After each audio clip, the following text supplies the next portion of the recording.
Welcome to ATS Instructions Part 2. If you're just joining us, you now have new medical tabs up at the top. We will go through each of these and make sure that we verify the information that you have inputted before.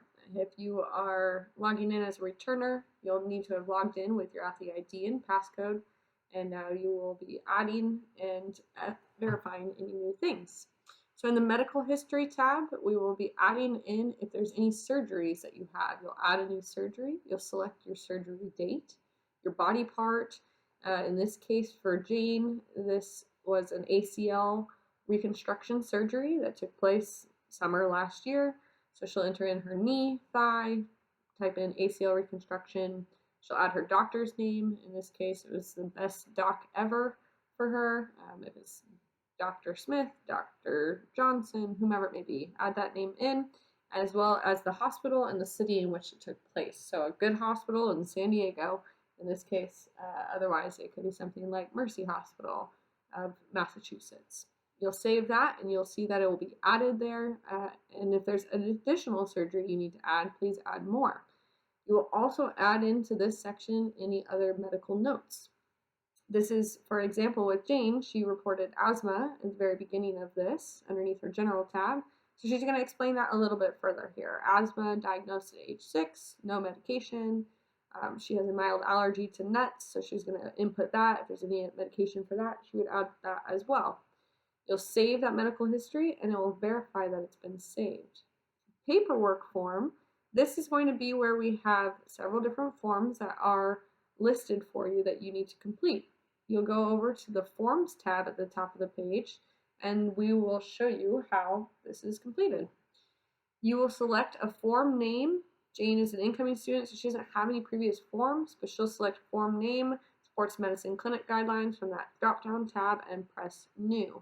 This will then populate the form for her. She's going to enter in the information as needed, and will fill out reading each question and fill out whatever that information is. In this case, for this particular form, each question requires an initial. So Jane will go down reading and initialing each of these questions.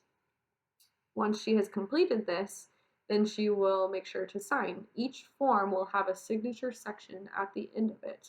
So again, Jane is initialing each of these. Not every form will initial every single question, but there may be things where you're filling in certain dates, or you're filling in initials, or signing, or just reading. So making sure that you're doing what is asked of you for each form. And again, once you get to the bottom of the page, there's an electronics records and signatures agreement.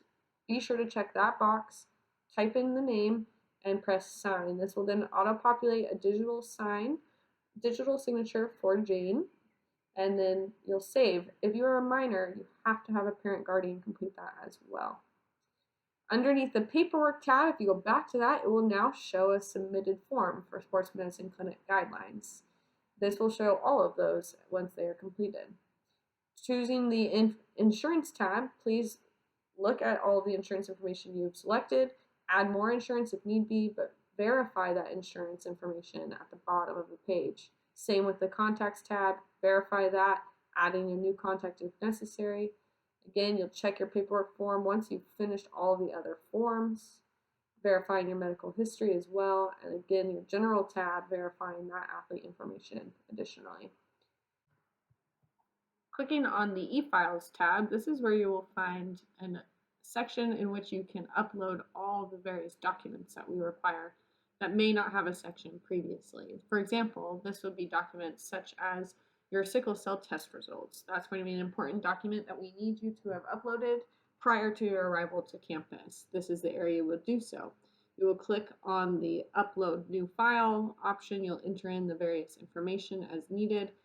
This will then allow you to then save this, and then you'll upload an additional file. Other files that may be included in this section are going to be, as mentioned, your sickle cell test results. It could be things such as surgical operation notes, or physical therapy notes, or other medical doctor's notes that we need to have on file. If you alerted us to anything that's a medical alert, there's probably a need for that to be documented in this section as well. So take a look back at what you've alerted us to, and then we will have you upload there. Once these are all completed, you will then save athlete information one more time. It will demonstrate that it's been successfully saved, and you will log out of the system. You should go back then to the portal login, and if you need to go back in to repeat or correct anything else, you can enter in your athlete ID and information again. If you have any questions, contact the head athletic trainer, Shauna Baker, and she will be able to address that if there is a need for whatever documentation you're trying to provide.